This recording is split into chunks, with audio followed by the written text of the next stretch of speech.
আজকে আমি বানাবো লাল মরিচের ভর্তা। হ্যালো এভরিওয়ান, আসসালামু আলাইকুম। সবাই কেমন আছেন? আমিও ভালো আছি। এই তো মরিচ সেদ্ধ করতে দিয়ে দিলাম। 5 মিনিট সেদ্ধ করার পরে দেখবেন এরকম লাল লাল পানি বেরোচ্ছে, তখন মনে করবো আমাদের মরিচ হয়ে গেছে। এরপরে পেঁয়াজ এবং রসুন কেটে নিব।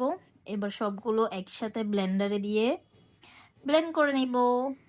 প্রথমে মরিচ দিয়ে দিলাম, এরপরে দিব পেঁয়াজ, এরপরে দিব রসুন, এরপরে সামান্য করে লবণ দিয়ে দিব। এরপরে একসাথে সবগুলো মিক্স করে ব্লেন্ডার করে নিব।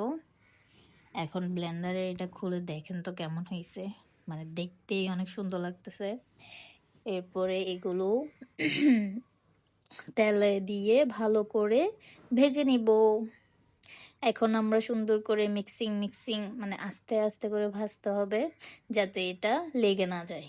যদি এই মরিচ ভর্তা পুড়ে যায় তখন তো এটার মানে টেস্টটা ভালো আসবে না, সেজন্য আস্তে আস্তে করতে হবে। যখন দেখবো তেলটা ভেসে উঠেছে তখন মনে করব আমাদের মরিচ ভর্তা রেডি।